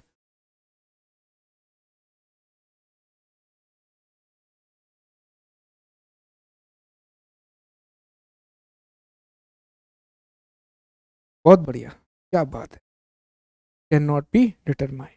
ठीक है, गलत है दोस्तों, ये आंसर गलत है। देखो सिंपल सा था, इसमें हमें लगभग चीजें निकालनी पड़ती हैं। अब मैं आप ही से पूछता हूं, ध्यान दीजिए। यहां पर आपने ये डायग्राम बनाया है, ध्यान दो, अच्छे से ध्यान दो। अगर मैं रफली आपसे पूछूं, देखो अभी अभी अभी सुनो मुझे, अभी कुछ नहीं, अब रफली देखो कि भारत का अक्षांश का वैल्यू कितना है, 37 डिग्री, और यहां पर वैल्यू कितना है, 6 डिग्री। तो अगर रफली निकालोगे तो कितना आ जाएगा, 31। 31 किसके पास है, 30 के बिल्कुल पास है ना, 30 के बिल्कुल पास है। वहीं अगर आप देशांतर देखो तो मैक्सिमम वैल्यू कितनी है, 97, और मिनिमम वैल्यू कितनी है, 68। तो ये कितना आएगा, ऑलमोस्ट 29। तो ये भी किसके पास हो गया, लगभग 30 के पास हो गया। तो क्या हम ये कह सकते हैं कि भारत का अक्षांश और देशांतर का जो अंतर है वो लगभग 30 डिग्री, कितना है, ऑलमोस्ट 30 डिग्री। यही प्रश्न है, इसका जवाब लगभग 30 डिग्री। ठीक, ये चीज आपको याद रखना। तो अक्षांश का अंतर भी 37 और 6, 31, लगभग 30 हो गया। और यहां देशांतर का अंतर 29, हमने भी इसको क्या बना दिया, अराउंड 30 बना। तो इसमें एक पॉइंट लिख लीजिए, एक पॉइंट लिख लीजिए। अब समझ में आ गया क्वेश्चन, एक पॉइंट लिखिए कि भारत का, अब तो समझ में आ गया ना, भारत का देशांतर या अक्षांशीय अंतर कैसे निकालोगे। सबसे बड़ी वैल्यू 37 है, सबसे छोटी वैल्यू 6 है, इन दोनों को घटा दो तो अक्षांशीय अंतर कितना आ गया, 31। देशांतरीय अंतर कैसे निकालोगे, 97 को 68 से घटा दो, कितना आ गया, 29। और ऑप्शन में क्या था, ऑप्शन में सबसे करीब सर यही था, 30। तो हमने इसको आंसर मान लिया, इसको हमने जवाब। ठीक है, लिख लीजिए, इसको लिख लीजिए कि भारत का अक्षांशीय और देशांतरीय अंतर लगभग 30 डिग्री का है। भारत का अक्षांशीय व देशांतरीय अंतर, हाँ ऐसे हम हर किसी का ऐसे निकालें, भारत का अक्षांशीय एवं देशांतरीय अंतर लगभग 30 डिग्री का है। D, latitudinal and longitudinal difference of India is around 30 degree. The latitudinal and longitudinal difference of India is around 30 degree. ठीक ठीक, चलो अब ध्यान दो। अब इसमें एक छोटा सा हेडिंग बनाइए आप लोग। इसी में हमारा ये टॉपिक क्या था, डी। इसमें एक हेडिंग बनाओ, D.1, और इसमें लिखो भारत का, भारत का अक्षांशीय विस्तार, latitudinal extent of India. Bharat का अक्षांशीय, लैटिट्यूडनल एक्सटेंट ऑफ इंडिया। अब कुछ बातों की जरा हम यहाँ चर्चा करें। देखो हमें यह समझना होगा, बहुत अभी समझेंगे बात को, कि सर भारत का जो अक्षांशीय विस्तार है इसकी शुरुआत 6 डिग्री 4 मिनट उत्तरी अक्षांश से होती है, और ये कहाँ तक जाता है सर, ये 37 डिग्री 6 मिनट के उत्तरी अक्षांश तक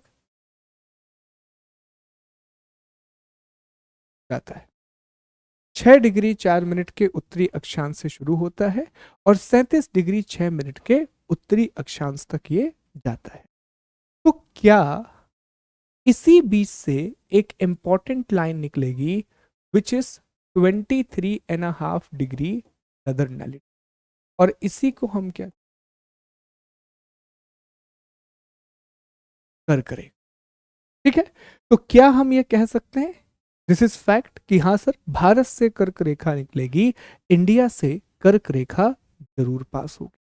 तो यहां पर पहला पॉइंट आप लिखते जाएं साथ से कि भारत के, भारत के 8 राज्यों से, भारत के 8 राज्यों से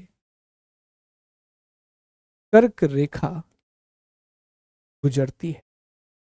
tropic of cancer passes through 8 states of India. ठीक, अब राज्यों के नाम लिखेंगे,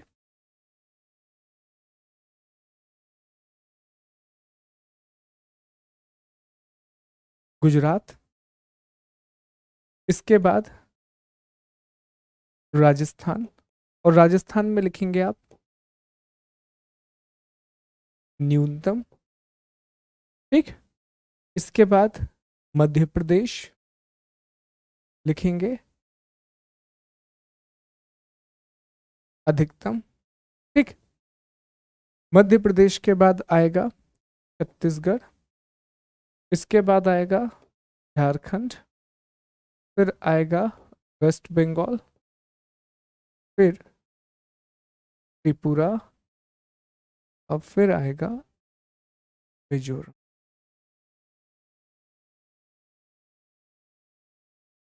अब देखो यहां पे पहले लिख लो, ठीक है, फिर आएगा मिजोरम। जरा इसको मैप में भी देख लेते हैं एक बार हम, ठीक।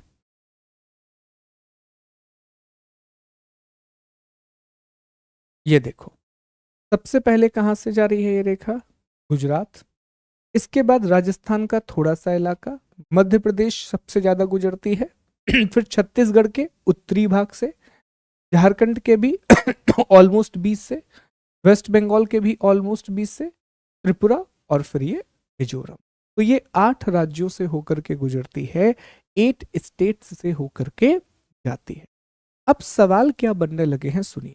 पहले सबसे पहले बेसिक सवाल आता था कि कर्क रेखा भारत के कितने राज्यों से जाती है। हम जवाब दे देते थे 8 राज्यों से जाती है। फिर उसने सवाल पूछना शुरू किया कि निम्नलिखित में से कौन से राज्य हैं जहां से कर्क रेखा नहीं गुजरती। Which of the following state does not experience the tropic of cancer. उसने ये प्रश्न पूछना शुरू किया। अब जो प्रश्न आने लगे हैं वो इस तरह से आ रहे हैं दोस्तों कि राज्यों के नाम दे देता है, 4 या 5 राज्यों के नाम दे देता है और कहता है कि इनको कर्क रेखा के पश्चिम से पूर्व क्रम में जमाओ या फिर इनको कर्क रेखा के पूर्व से पश्चिम के क्रम में जमाओ। स्टेट्स के नाम दे देगा और कहेगा वो आपसे कि इन स्टेट को ईस्ट से वेस्ट जमाओ या वेस्ट से ईस्ट जमाओ। आप मुझे बताइए, फिलहाल जो हमने लिखा है यहां पर राज्यों के नाम, इसमें हमने कौन सी दिशा का पालन किया है? तो सर ये जो आपने लिखवाया है ये आपने पश्चिम से पूर्व लिखवाया। कैसे लिखवाया है सर? आपने ये पश्चिम से पूर्व लिखवाया है, वेस्ट से ईस्ट लिखवाया है। अब देखो, कभी भी ऐसे सवाल आएंगे, कभी भी ऐसे सवाल आएंगे ना एग्जाम में, तो आपने, अब देखो हमने कैसे याद किया है सर? हमने तो पश्चिम से पूर्व याद किया, हमने वेस्ट से ईस्ट याद किया। अब प्रश्न उसने पूछ लिया कि पूर्व से पश्चिम जमा, ईस्ट से वेस्ट जमा, तो दिमाग में कंफ्यूजन होगा। आपको कंफ्यूज नहीं होना है, आपने जैसे लिखा था वैसे पहले आप अपनी रफ कॉपी में लिखेंगे और फिर उसका आंसर देंगे। अच्छा, एक और बात ध्यान रखना, कभी भी 8 राज्यों के नाम नहीं आएंगे, वो 4 या 5 राज्य दे देगा। मान लीजिए कि उसने आपको 4 राज्य दे दिए, एक राज्य दे दिया राजस्थान, एक दे दिया त्रिपुरा, एक दे दिया छत्तीसगढ़ और एक दे दिया एमपी। और अब वो पूछेगा कि इनको पश्चिम से पूर्व जमाओ, पूर्व से पश्चिम जमाओ। तो आपको कुछ नहीं करना, पहले ये लिख लेना है, आपको पूरे राज्य लिख लेना है और फिर अपना आंसर बनाना है। नहीं तो मान के चलिएगा दोस्तों, आप सड़ा सा प्रश्न गलत करके आओगे। और ये प्रश्न चुभते हैं, ये प्रश्न चुभते हैं बाद में कि ये बहुत आसान था, ये हम बहुत इजीली कवर कर सकते। ठीक है, क्लियर है दोस्तों यहां तक बात? इसी तरीके से आपको आंसर दें। ठीक है, चलो बहुत बढ़िया, आगे बढ़ते हैं। इसके बाद दूसरा पॉइंट आप इसमें लिखें सेकेंड पॉइंट आप लिखें कि लिखें 24 डिग्री का उत्तरी अक्षांश भारत के 10 राज्यों ब्रैकेट में सर्वाधिक 10 राज्यों से गुजरता है। हाईलाइट कर लेंगे। The 24 degree northern latitude passes through the 10 states bracket में maximum of India. 24 degree northern latitude passes through 10 states bracket में maximum of India.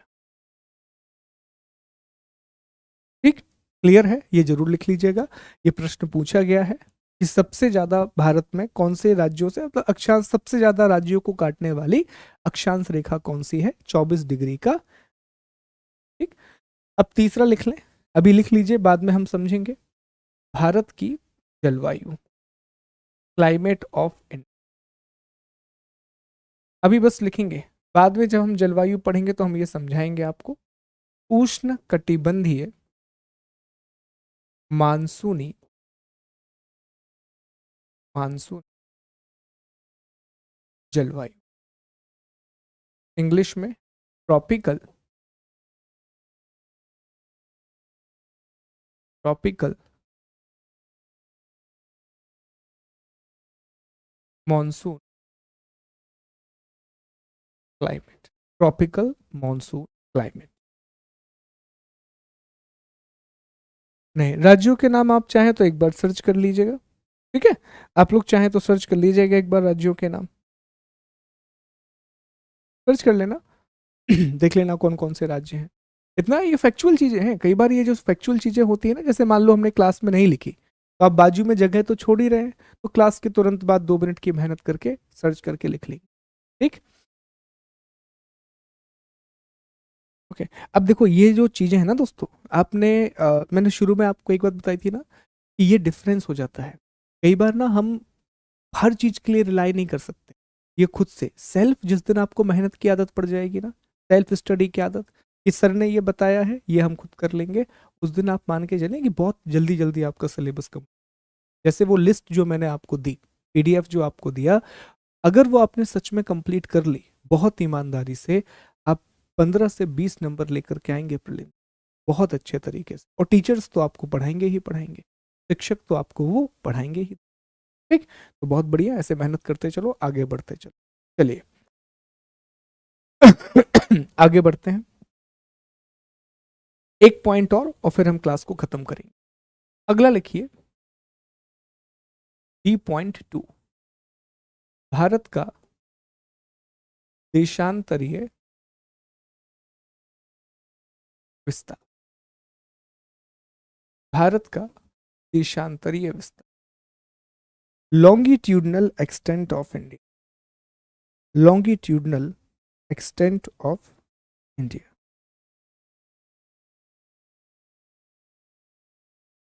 ठीक, देखिए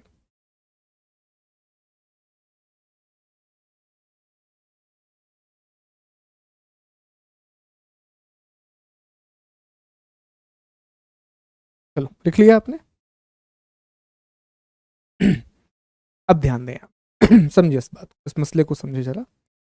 देखो हम ये तो ऑलरेडी जान चुके हैं कि भारत का जो देशांतरीय विस्तार है वो शुरू कहाँ से होता है। तो सर अब हमें पता है कि 68 डिग्री 25 मिनट के ईस्टर्न लॉन्गिट्यूड से ये, sorry sorry sorry sorry 68 degree, ये लिख रहा हूं मैं, 68 डिग्री 7 मिनट के ईस्टर्न लॉन्गिट्यूड से शुरू होता है और कहाँ तक जाता है, 97 डिग्री 25 मिनट ईस्टर्न लॉन्गिट्यूड तक जाता है। ये ऑलरेडी हमें पता है, ये बात हम सभी लोग जान चुके। अब इसका महत्व क्या है, अब इस बात को जरा समझेंगे कि भारत के देशांतरीय विस्तार का महत्व क्या है, फिर लिखेंगे, मैं बोल दूंगा आपको। तो देखिए दोस्तों, जो देशांतर होता है, जो देशांतर होता है, इसी के द्वारा हम समय का निर्धारण करते हैं, हम इसी के द्वारा टाइम को कैलकुलेट करते हैं। जो लॉन्गिट्यूड होता है, लॉन्गिट्यूड के द्वारा हम समय का निर्धारण करते हैं, हम टाइम को कैलकुलेट कैसे करते हैं, जरा इस बात को ध्यान से देखिए, बहुत आसान है। ओके, ये पूरा जो आधार है, इस सब का जो पूरा आधार है वो है पृथ्वी का घूर्णन। Rotation of the earth. अब पृथ्वी जब रोटेट होती है, अर्थ जब लगातार इस तरह से घूमती है, इस तरह से अर्थ घूमती है, तो इसी वजह से पृथ्वी पर दिन और रात होती है। हम जानते हैं कि हमारी पृथ्वी पश्चिम से पूर्व दिशा की ओर घूम रही है, वेस्ट से ईस्ट की ओर घूम रही है, तो सूरज कहाँ से निकलता है? पूर्व से निकलता है। तो सबसे पहले दिन पूर्व में होगा, और जब पूर्वी क्षेत्र में दिन होगा तब पश्चिमी गोलार्ध में रात होगी। ठीक है, तो हमें बस ये पता है कि घूर्णन की वजह से, रोटेशन की वजह से क्या होता है सर? रोटेशन की वजह से दिन और रात होते हैं। तो एक दिमाग लगाया गया कि हमारी पृथ्वी 24 घंटे में कितना घूमती है? 360 डिग्री घूमती है। तो पूछा गया कि एक घंटे में कितना घूमेगी, तो इसकी वैल्यू कितनी आएगी? 15 डिग्री। मतलब ये हुआ कि 15 डिग्री घूम रही है 60 मिनट। तो एक डिग्री के लिए कितना हो गया सर? हम 60 को 15 से भाग दे देंगे तो आ जाएगा 4। तो अब हमें ये पता चल गया कि हमारी पृथ्वी एक डिग्री जब घूम जाती है तो पृथ्वी पर समय का अंतर कितना पड़ता है? 4 मिनट। बहुत सीधी कहानी है। 24 घंटे में पृथ्वी 360 डिग्री घूमती है, तो एक घंटे में कितना घूमेगी? 360 को 24 से भाग दे दो तो आ गया 15 डिग्री। इसी एक घंटे को हमने मिनट में कन्वर्ट कर दिया, तो हमें पता चला कि इस 15 डिग्री में 60 मिनट घूम रही है। तो एक डिग्री में कितना घूमेगी? तो 60 को 15 से भाग दे दो, जवाब आ जाएगा 4 मिनट। अब बस ये कैलकुलेशन हो गई, तो आसान है समय को निकाल। अभी हम डिटेल में नहीं पढ़ेंगे, बाद में हम वर्ल्ड ज्योग्राफी में डिटेल, अभी बस बेसिक कैलकुलेशन जान लीजिए। तो जैसे मान लीजिए कि एक ये स्थान है, बहुत सिंपल, अभी हम सिर्फ भारत की बात करेंगे, 0 डिग्री। ओके, अब यहां पर एक 80 डिग्री का पूर्वी देशांतर है, 80 डिग्री का ईस्टर्न लॉन्गिट्यूड है। अब आपको यह पता करना है कि यहां समय कितना है। तो आपसे कहा गया कि अभी जो 0 डिग्री का देशांतर है, यहां पर समय है 12 बजे। कितने बजे हुए हैं? दोपहर के 12। और आपसे पूछा गया कि 80 डिग्री के देशांतर पर समय क्या होगा? 80 डिग्री के जो ईस्टर्न लॉन्गिट्यूड है वहां टाइम क्या होगा? तो आप कैसे कैलकुलेट करेंगे सर? हमें पता है कि 1 डिग्री की वैल्यू होती है 4 मिनट। 1 डिग्री की वैल्यू कितनी होती है? 4 मिनट। तो 80 डिग्री की वैल्यू कितनी होगी? कुछ नहीं करेंगे, 80 को 4 से गुणा कर देंगे, वैल्यू आ जाएगी 8 चौको 32, सर 320 मिनट। अब इस 320 मिनट को आप आवर्स में कन्वर्ट कर दीजिए, आवर्स में। तो 300 मतलब कि 5 घंटे, 6 पंचे 30, 300 मतलब कि 5 घंटे, तो सर 5 आवर और 20। अब हमें एक बेसिक सी बात पता है कि सर पूरब में सूर्य पहले उगता है, तो यहां पर टाइम हमेशा कैसा होगा? प्लस। और पश्चिम में सूर्य बाद में जाता है, तो टाइम कैसा होगा? माइनस। तो यहां पर आपको क्या करना है? प्लस। तो अब यहां बजे हुए थे दोपहर के 12, इस दोपहर के 12 में 5 घंटा 20 मिनट ऐड कर दीजिए, क्योंकि पूर्व की बात थी। यही बात पश्चिम की होती तो आप 5 घंटे 20 मिनट को घटा देते, तो वैल्यू कितनी आ जाएगी सर? 12 PM में हमें 5 घंटे और 20 मिनट ऐड करना है, तो यहां पर 12 और 5 मतलब कि 5 बज जाएंगे, 17 बज के 20। और 17-20 का मतलब क्या होता है? 17-20 का मतलब होता है 5 बज के 20 मिनट। इस तरह से समय निकाला जाता है, बहुत सिंपल, मैंने आपको एक मेथड बताया समय निकाल। अब देखो ये तो हो गया समय निकालना। अगला सवाल यही है कि सर हम समय का निर्धारण कैसे करते हैं, हम टाइम को डिसाइड कैसे करते हैं, देशांतर का प्रयोग करके हम समय का निर्धारण कैसे करते हैं, लॉन्गिट्यूड का यूज करके हम टाइम को डिटरमाइन कैसे करते हैं। तो जैसे मान लीजिए कि ये हमारा प्यारा भारत देश है। अब भारत की अगर हम बात करें तो शुरुआत कहाँ से होती है? 68 डिग्री से शुरुआत होती है और कहाँ तक जाता है? 97 डिग्री तक जाता है। और अंतर कितना है? तो सर 29 डिग्री का अंतर है। तो क्या मैं आपसे ये कह सकता हूं कि भारत से इतनी सारी देशांतर रेखाएं गुजरती हैं? 68 डिग्री गुजरती है, 59, फिर 70, 71, 72, 73, 69 था, 68, 69, 70, 71, 72, 73, इतनी सारी देशांतर रेखाएं गुजरती और हर एक डिग्री पर ध्यान दीजिएगा। जैसे यहां पर 68 है, मान लीजिए कि ये 69, मान लीजिए ये 70, इसी तरीके से अलग अलग मानते चलिए। 71 यहां आगे मान लेते हैं, 75 यहां मान लेते हैं, 85 यहां मान लेते हैं, 90।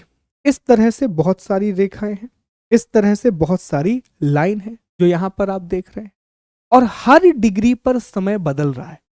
तो भैया आप परेशान हो जाएंगे, सर यहां पर समय कुछ और, यहां समय कुछ और, हर डिग्री पे हम समय बदलेंगे, हर डिग्री पे हम घड़ी बदलेंगे, तो दिक्कत होगी कि नहीं होगी? यस और नो कमेंट करके बताओ। जैसे मान लीजिए कि 69 डिग्री पर दोपहर के 12 बजे, कितने बजे हैं? दोपहर के 12, तो 70 डिग्री पर 5 मिनट और आगे, 71 5 मिनट और आगे, 72 5 मिनट और आगे। तो ऐसे में तो हम परेशान हो जाएंगे सर। हम कितनी बार घड़ी का समय बदलेंगे? 1 डिग्री चला फिर घड़ी, 1 डिग्री चला फिर घड़ी। तो इसीलिए देशों ने एक कंसेप्ट अपनाया, देशों ने एक कंसेप्ट अपनाया और उस कंसेप्ट को कहा जाता है स्टैंडर्ड टाइम लाइन। उस कंसेप्ट को क्या कहा जाता है दोस्तों? उसे कहा जाता है मानक समय रेखा, स्टैंडर्ड। और भारत ने अब पूरे देश के लिए, भारत ने पूरे देश के लिए एक मानक समय रेखा को अपनाया कि जो समय उस मानक समय रेखा पर होगा वही समय पूरे देश में होगा।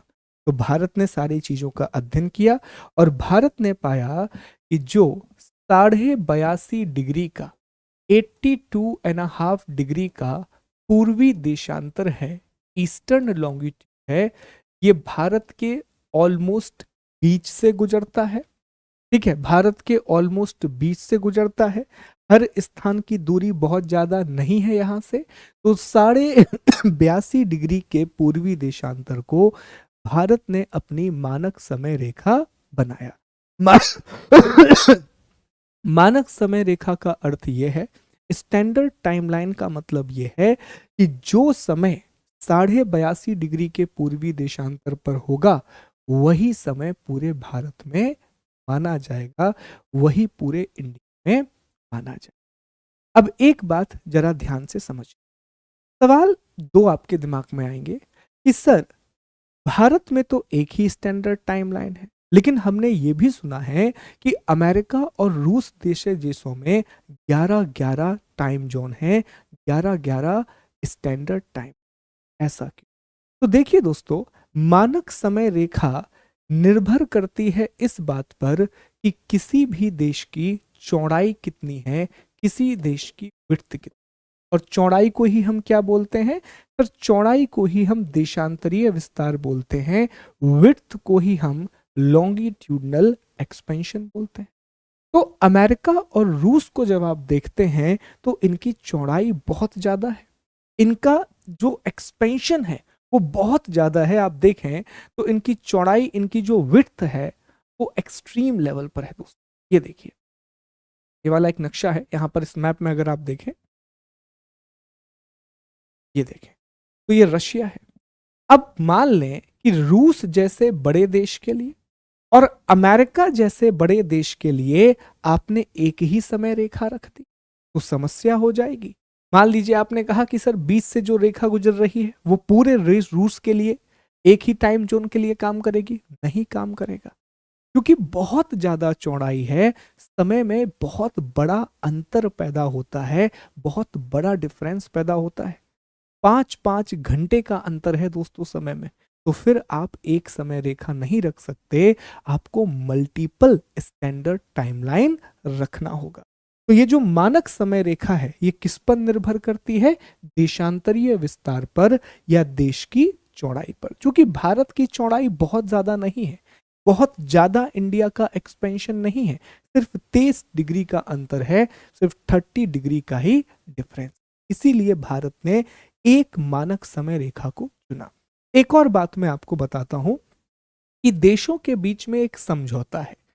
जितनी भी कंट्री हैं इनके बीच में एक अग्रीमेंट है कि जब भी मानक समय रेखा का निर्धारण किया जाए, जब भी स्टैंडर्ड टाइमलाइन का निर्धारण किया जाए, उसमें प्रयास किया जाना चाहिए कि वो हमेशा 60 साढ़े 7 डिग्री के मल्टीपल में हो, वो हमेशा 7.5 डिग्री के गुणांक में।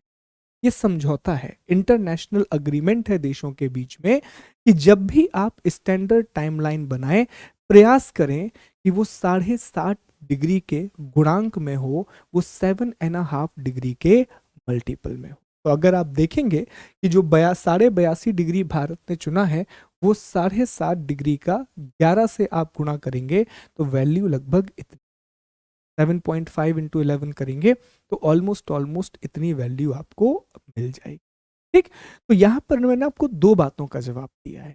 पहला मैंने आपको जवाब दिया है कि भारत की मानक समय रेखा क्या है, what is the standard timeline of India. और दूसरा जो मैंने आपको समझाने का प्रयास किया है, सेकंड जो बात मैंने आपको समझाने की प्रयास की है कि क्यों भारत ने 82.5 डिग्री का चुनाव किया है, क्यों इंडिया ने 82.5 डिग्री चुनाव किया है। ठीक है तो ये पॉइंट था जो हमें यहां पर कवर करना था। ठीक, अब एक काम करें, एक दो पॉइंट लिख लें ताकि ये टॉपिक कवर हो जाए हमारा। लिखिए एक पॉइंट, लिखें। भारत भारत एक काम करते हैं, शायद चैट ऑफ हो गया है, कल आपको लिखवा देते हैं और कल हम इसके आगे की बातों को आपको पढ़ा देंगे। ठीक है, कल हम इस टॉपिक को खत्म भी कर लेंगे और फिर मैं आपको कल लिखवा दूंगा। ठीक, तो ऑलमोस्ट खत्म हो गया है अक्षांशीय और देशांतरीय विस्तार। कल हम स्टैंडर्ड टाइमलाइन की थोड़ी चर्चा कर लेंगे और हम ये भी चर्चा कर लेंगे कि क्या भारत में दूसरा टाइम जोन होना चाहिए या नहीं होना चाहिए। इन सब के बारे में हम कल बात कर लेंगे, मुख्य परीक्षा में ऐसे प्रश्न पूछे जा सकते। ठीक, तो कल आपसे मिलते हैं। आप सभी लोग अपना ख्याल रखिएगा।